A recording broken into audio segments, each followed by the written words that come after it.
کیا مسلم لیگ نون پرویز الہی کی بحالی کے فیصلے کو سپریم کورٹ میں چیلنج کرے گی؟ وزیر اعظم شہباز شریف کی چودھری شجاعت سے ملاقات، فیصلہ چیلنج کرنے پر آپشن پر گفتگو۔ میڈیا سے گفتگو میں خواجہ سعد رفیق بولے، عدالتی فیصلہ انصاف کے تقاضے پورے نہیں کرتا۔ رانا ثنا نے کہا، اعتماد کے ووٹ کے لیے پی ٹی آئی کے پاس نمبرز پورے نہیں ہیں۔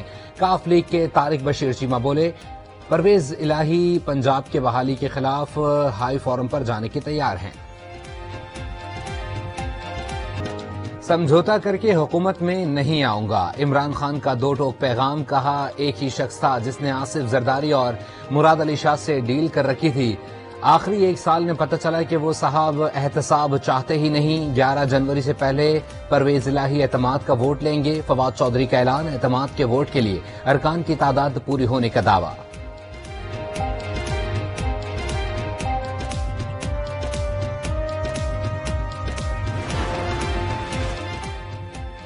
پرویز الہی کے برطرفی کے نوٹیفیکیشن پر دستخط کا معاملہ، چیف سیکرٹری کا وزیر اعلیٰ سے رابطے میں ہونے کا انکشاف۔ ذرائع کے مطابق پرویز الہی نے چیف سیکرٹری کو قانون کے مطابق عمل کرنے کی ہدایت کی۔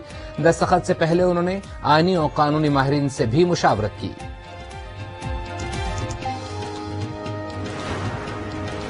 ڈیل تو آپ سابق جنرل کو توسیع دے کر کرنا چاہتے تھے، ڈیل تو آپ نے نیب کے چیئرمین سے کی۔ وفاقی وزیر اطلاعات عمران خان پر برس پڑی، مریم اورنگزیب نے کہا، ڈیل تو آپ ایف آئی اے کے ڈی جی سے کرانا چاہتے تھے، ڈیل تو آپ نے طیبہ گل کو اغوا کر کے کی، دعویٰ کیا انتخابات پیشگوئی سے نہیں، اسمبلی کی مدت پوری ہونے پر ہوتے ہیں۔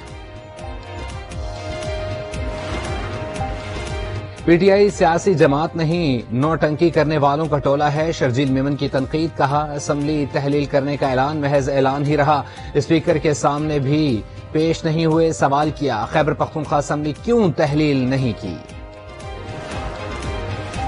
اسپیکر سپتین خان نے پنجاب اسمبلی کا اجلاس 11 جنوری کو طلب کر لیا، اسمبلی سیکرٹریٹ نے نوٹیفیکیشن بھی جاری کر دیا، اسپیکر نے پہلے اجلاس 26 دسمبر تک ملتوی کیا تھا۔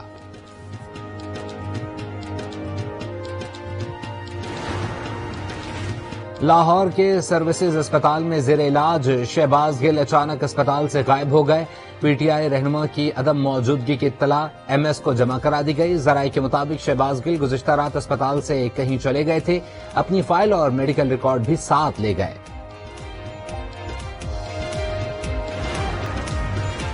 متنازع ٹویٹ کیس، اعظم سواتی نے اسلام آباد ہائی کورٹ سے رجوع کر لیا، ضمانت بعد از گرفتاری کی درخواست دائر کر دی، ٹرائل مکمل ہونے تک ضمانت بعد از گرفتاری منظور کرنے کی استدعا۔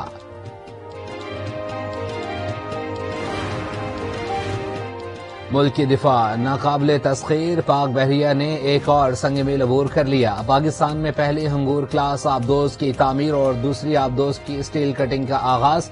امیر البحر ایڈمرل امجد خان نیازی کراچی میں تقریب کے مہمان خصوصی تھے۔ ہنگور کلاس آبدوز جدید ترین ہتھیاروں اور ٹیکنالوجی سے لیس ہے۔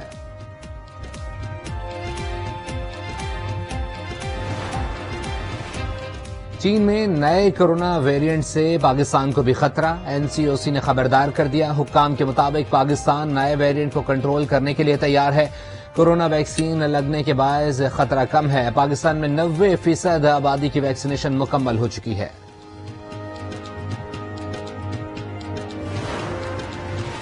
کراچی میں ہیوی ٹریفک کے داخلے سے متعلق سماعت، سندھ ہائی کورٹ نے گاڑیوں سے پریشر ہارن، کالے شیشے اور فینسی نمبر پلیٹس ہٹانے کے لیے اخبار میں اشتہار شائع کرنے کا حکم دے دیا، چیف سیکرٹری سندھ اور ڈی آئی جی ٹریفک آئندہ سماعت پر طلب۔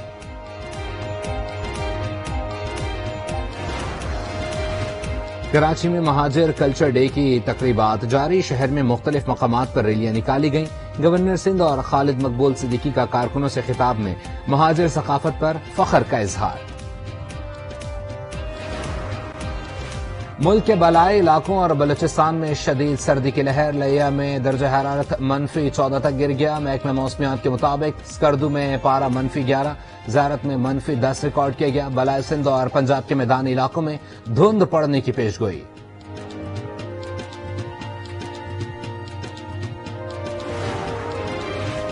پاکستان کرکٹ بورڈ نے عبوری سلیکشن کمیٹی قائم کر دی، سابق کپتان شاہد آفریدی کمیٹی کے سربراہ مقرر، ممبران میں عبدالرزاق، راؤ افتخار اور ہارون رشید بھی شامل، کمیٹی نیوزی لینڈ کے خلاف ون ڈے سیریز کے لیے ٹیم کا انتخاب کرے گی۔